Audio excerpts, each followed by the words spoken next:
One-on-one, never lost. Went to the finals, never lost. You never got there, LeVar. Who? You. I've been a one-on-one champ. Never lost one-on-one.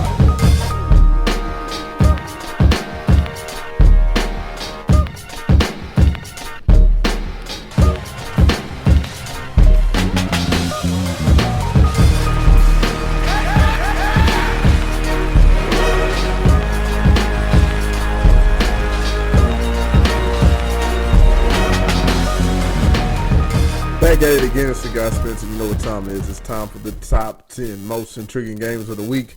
Here we are in week 10. Crazy enough, we are at week 10, 2 weeks left in the regular season. If you're new to this show, what we do is check out the best 10 players and best 10 plays from week 9 or the previous week. And so let's get into that. At number 10, it's Keedron Young, 32 carries, 214 yards for the workhorse down there in Lufkin and 1 touchdown, and a 31-14 win over Tyler High. A very impressive game for Keedron Young, very bruising run attack there against the Lions. Lufkin is still playing, trying to get into that last seed or trying to get into one of those seeds there in the playoffs. Has a big game coming up, but there we got a big win against Tyler High, a game that they could and they should have won, and it was good to see that from the pack this past weekend. At number 9, it's Braden Mims. Braden Mims comes in here at number 9. The junior fullback from Tatum comes in after 21 carries, 203 yards, and 2 touchdowns, and a big 56-34 win over Sabine. Mims has shown the ability to really be able to tote the football this year, and as Tatum is progressing this year, it's nice to see them continue to hand that dive off and be able to execute every option of that menacing triple option that they run. And speaking of that option, the gatekeeper of it, Cole Watson, 5 of 10, 116 yards, 2 touchdowns, 19 carries, 192 yards, and 3 touchdowns. Just an explosive game there from Cole Watson as he continues to do it big for Tatum, showing up big here in this junior season for the Eagles. So let's get into the next one. At number 7, receiver Jalen Hill. 5 catches, 162 yards, and 3 touchdowns. A very explosive game from Hill and the Longview offense. Has been accused of being conservative here, but not this past Friday. They came out and went guns away, throwing the ball down the field to Jalen Hill, and he made a number of plays showing why he is the player that he is and why he's headed to Alabama. At number 6, Ricky Stewart from Chapel Hill, 21 carries, 201 yards, 1 touchdown. Also had 2 catches for 24 yards and added a score on as well. Ricky, he's not the guy that you need to forget about. You know, Tyson Berry, Deuce McGregor, of course, Demetrius Brisbane, the quarterback. But you can't forget about Ricky Stewart, and if you do, he's going to bruise you up for 200 yards easily. At number 5, Isaiah Ross. Speaking of 200 yards, this guy goes over 200 again, this time on just 19 carries for 219 yards and 2 touchdowns in a tough grind-out game against the Athens Hornets, 27-7 win for Kilgore. Isaiah, he's been that guy all year long. He's been running that football strong, tough. He's a bowling ball, tough to get down. Every tough adjective that you can think of and synonym that you can think of, place it here because it's there for Isaiah Ross. He's a very good football player, and he continues to impress week in and week out and tote for the Bulldogs. At number 4, Jace Mosley, Hallsville quarterback, 22 of 36, 266 yards, 2 touchdowns, 26 carries, 154 yards, and 4 more touchdowns, and an impressive overtime win over Pine Tree. Kind of knew this game was going to be kind of close. Pine Tree had the ability to score, and their starting quarterback was back in action this week. They put up some major points, but, I mean, of course, this is Hallsville. This is Jace Mosley, who's been Superman for them all year long. He toted the ball too many, but he toted the ball over 20 times, was really the bell cow, going in for 4 touchdowns.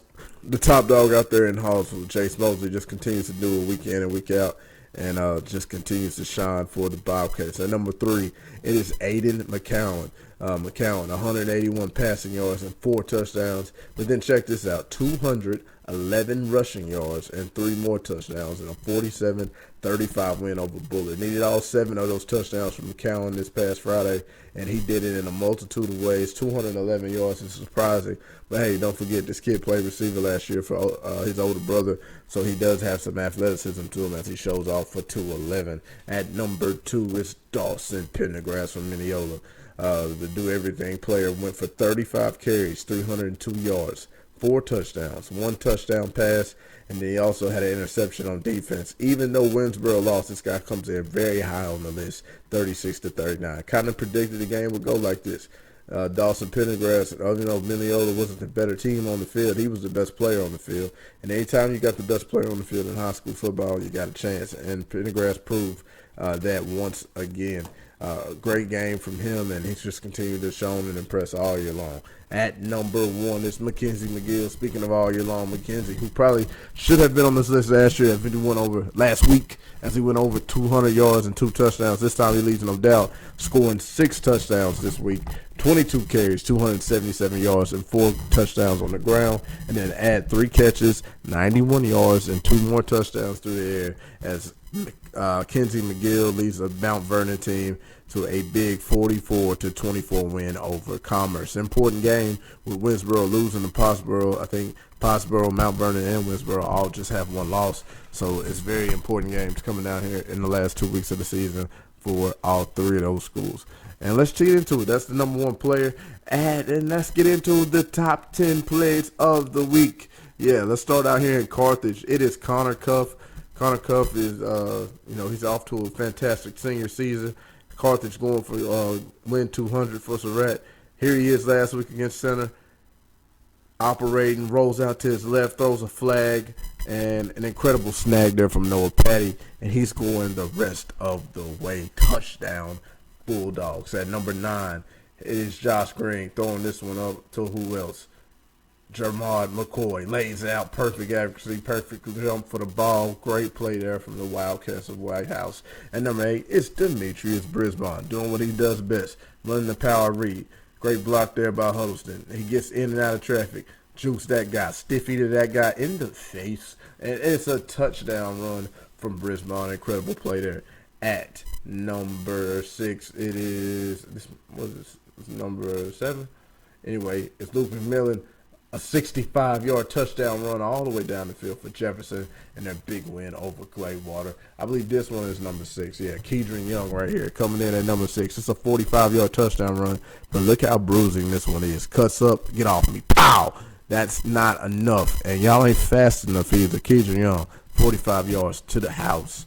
At number 5, it's the trio of touchdowns here from Jalen Hill. This first one, a quick screen, is just so smooth and so buttery in traffic. My goodness, touchdown hell. The next one, a couple of play action passes. This one's running a post route on this safety, just tearing it up, getting up, eating his cushion up way too fast and accelerating to get to that ball. Touchdown. And then here's one more from Hill, another play action pass. This one just running by this safety again. Never had a chance. Roll Tide. At number 4, Dawson Pendergrass. This one from 75 yards out. Gets the power read, runs through that tackle, runs through you 2 guys, and now it is a sprint, and you're not catching this guy. All the way down the field, all the way into the end zone, touchdown. And here we go. Number 3 play is Makenzie McGill. Oh, my gosh. Turn him around. Drop him to the ground. Long touchdown run there from Makenzie McGill. Here's the number 2 play, Devondrick Taylor right here from Lufkin. Whoop! Gets out of this tackle. Almost down for a big loss, but no. Guess what? He's just going to outrun the rest of you lines. Great block there from the lineman, not getting a 15-yarder, and he scoops all the way into the end zone. And the number 1 play comes out of Jefferson. E.J. Burns throwing this one up to Gibson, and he's going to go up. Mosses this defender in the end zone for the win, and an incredible comeback. Touchdown, Jefferson. Now let's look into these top 10 plays of the week. West Mesquite and Lufkin, top 10 games of the week. West Mesquite and Lufkin meeting up here. Lufkin fighting for a playoff spot. They're in the mix. They're in the hunt. They've won a couple of games. They're trying to find that last game to win. This might be a big one here for Lufkin.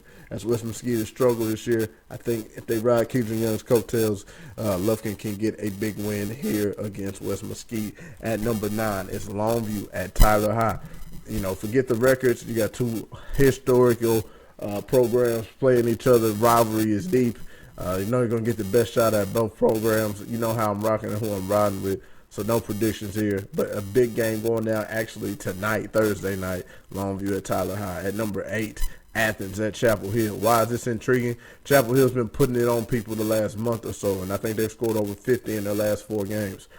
They've got a big one coming up next week against Kilgore. I'm anxious to see, what that means. Do they change up how they play this week against Athens, or do they just go up and try to put as many points on the board like they've been doing all year long? I like Chapel Hill big in this one. At number 7, Lindale at Jacksonville. Why is this a big game? Because people are fighting for playoff spots. Lindale, if they lose this game, could be looking outside of the playoff hunt as they've lost, a lot of the big matchups that they had this year. Jacksonville has the ability on offense with Devin McEwen to score at almost any time. And so this, that doesn't bode well for Lindale, who hasn't been very strong on defense this year. So interesting matchup, an intriguing matchup. I'm interested to see what Devin McEwen can do against Lindale. Give me the Eagles, though. At number 6, Palestine at Henderson. Palestine, same deal. They've won a couple of games. They're trying to fight in for their last playoff spot. And then you got Henderson with Jacoby Robinson. At any time, those guys can turn it on and put up a show. So I like Palestine in this one, but they're very intrigued about this matchup as well. At number 5, we've got Peyton Harrison in Atlanta taking on Gladewater. And why is this a big matchup? Playoff spots. All these games mean something. Atlanta started the year off hot, 5-0, I think, and they've lost a couple of games in district. They're still trying to get those top 4 playoff spots. Gladewater loses a heartbreaker. Gave up a big lead in the second half against Jefferson. They're looking to bounce back, or will it be a hangover? We'll look to see tonight. Give me the Gladewater Bears at home. Number 4, Carthage at Van. Carthage, they've been doing it to any and everybody all year long. Every game that was supposed to be close, they've beaten the dog crap out of people. Center, supposed to be close, 64-28. It's been ridiculous. They're a machine. And they're pulling to Van. I don't expect anything different out of Carthage. I think they're going to play ball, try to win number 200 for Coach Surratt. Van is a tough team. They do have a tough culture. They are physical, but too much Bulldog power here. Give me Carthage. At number 3, Pittsburgh at LE. And why is this a big game? Playoff spots. Pittsburgh, undefeated. No, we're 0 for going into district. The 2 games that they've won this year come in district play, and that puts them in 3rd place. Jaden Hampton over there in LE, they've lost to Pleasant Grove. They've lost to Gilmer. And now they've got to fight for this 3rd playoff spot. I like it. Pittsburgh at LE, so we'll see what happens tonight. Let me go with the Texas Cowboys. And at number 2, Jefferson at Tatum. Jefferson and Luke McMullen had a big win last week over Gladewater, coming back late in that second half. And then this one, of course, Tatum, they've been dominant since non-district. They've been dominating the district. This is a district championship here tonight.